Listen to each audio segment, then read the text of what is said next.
Now, what I want to stop for a brief moment and say,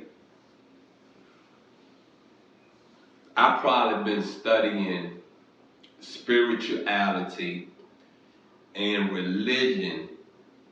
Like when I say study, I'm not talking about glancing at this book, that book, this book.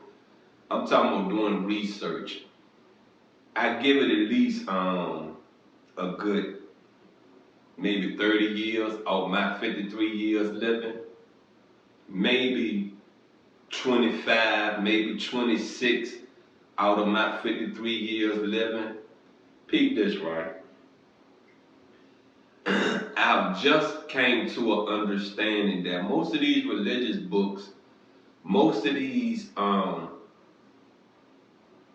very short religious or spiritual books, if you really pay attention to the literature, to the words, they're basically really talking to men.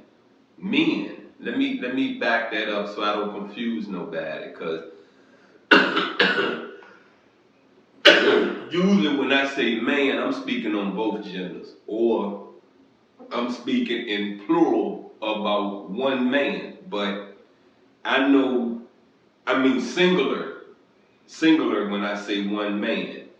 I know that these religious books and these spiritual books are speaking in plural form. You know what I mean? So to understand that the focus in good deeds, in praying, in walking a righteous life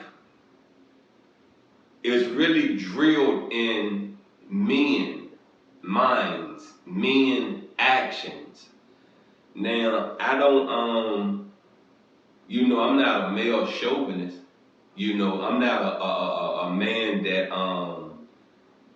that don't see equality should be given to women. You know what I mean? It's really been foretold. It really has been showed. It's really the breadcrumb to the success in the lives of women.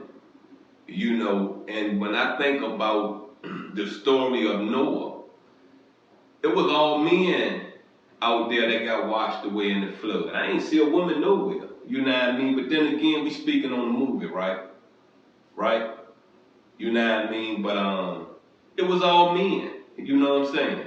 So men has been wicked since the beginning of time. So we had to been wicked up there in heaven.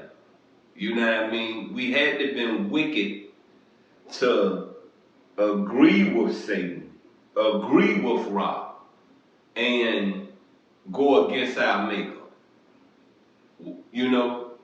Anywho, I ain't gonna take too much long, you know what I mean? I'm gonna get into this reading.